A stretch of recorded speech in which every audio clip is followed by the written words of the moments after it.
Washington, Congress on Thursday sent President Obama a bill to give lawmakers the power to review and potentially reject a nuclear deal with Iran. The House overwhelmingly passed the measure, 400-25, a reflection of lawmakers' insistence on having a say in what could be a significant international accord to get Iran to curb its nuclear program in exchange for relief from economic sanctions. Getting a deal would enhance Obama's foreign policy record, and while the GOP-led Congress doesn't want to see a nuclear-armed Iran, they are skeptical about Iranian compliance and have demanded time to review the fine points of any agreement the White House reaches with Tehran. Presidential spokesman Josh Earnest said again Thursday that Obama would sign the bill into law. Negotiators from the U.S. and 5 other nations are rushing to reach a deal with Tehran by the end of June. As the House voted, Obama met at the Camp David presidential retreat in Maryland with Arab leaders in hopes of convincing them that U.S. overtures to Iran would not come at the expense of commitments to their security in the region. The Iran nuclear legislation would bar Obama from waiving congressional sanctions for at least 30 days while lawmakers examine any final deal.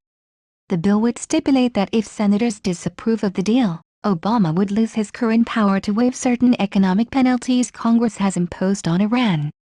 The bill, which was passed last week by the Senate on a 98-1 vote, would require Congress to pass a resolution of disapproval to reject the deal, an action that Obama almost certainly would veto. Congress then would have to muster votes from 2/3 of each chamber to override the veto. Even if Congress rejects his final nuclear deal with Tehran, however, Obama could use his executive pen to offer a hefty portion of sanctions relief on his own. He could take unilateral actions that, when coupled with European and UN sanctions relief, would allow a deal to be implemented.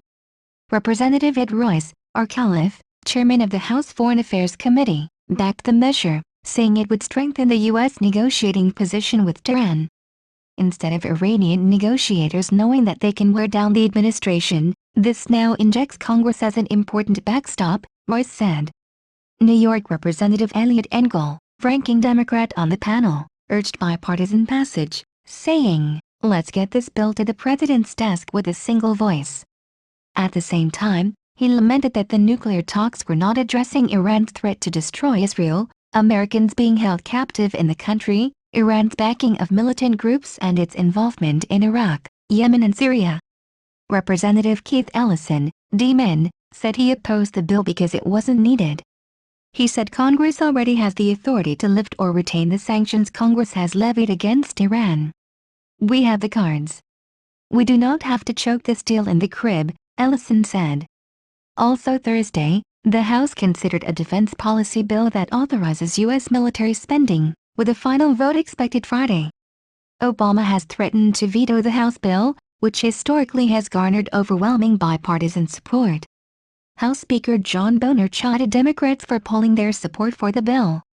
"I think it's downright shameful that they are even contemplating turning back on the American troops, especially those Democrats on the Armed Services Committee who voted for this bill in committee." House Democratic leader Nancy Pelosi's office quickly responded, saying Boehner was among 160 Republicans who voted against the defense authorization bill in 2010. That was the year that the repeal of Don't Ask, Don't Tell the law that barred gay, lesbian and bisexual individuals from openly serving in the military, was added to the bill, known as the National Defense Authorization Act. "Regardless of whether we support the NDAA or not, we all support the brave men and women of our military who defend this country," said Washington Representative Adam Smith, the ranking Democrat on the House Armed Services Committee. Speaker Boehner is only implying otherwise in order to score cheap partisan points. Shame on him. Overall, the House bill authorizes $515 billion in spending for national defense and another $89.2 billion for the Emergency Warfighting Fund for a total of $604.2 billion. Another $7.7 billion is mandatory defense spending that doesn't get authorized by Congress. That means the bill would provide the entire $611.9 billion desired by the president, but he still has threatened to veto it.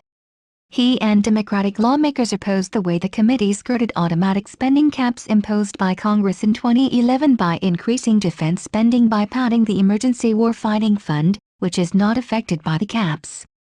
Democrats argue that the GOP wants to ignore those spending caps when it comes to funding the military, but wants to adhere to them when it comes to other domestic spending. The same approach to authorizing defense spending was taken Thursday on the Senate side, and garnered the same opposition from Democrats. The Senate Armed Services Committee voted 22-4 to authorize $523 billion in base funding for the Defense Department and the national security programs of the Energy Department, as well as an additional $90.2 billion for the Emergency Warfighting Fund. Senator John McCain, RRs, the committee chairman, said the measure also included bipartisan language requiring Obama to submit a detailed proposal to Congress on his plan to close the U.S. prison for terror suspect at Guantanamo Bay, Cuba, and transfer them to U.S. detention facilities. That plan would only take effect if approved by Congress, he said. The measure would also authorize $300 million for the Ukraine government to buy weapons and equipment for its war against pro-Russian separatists.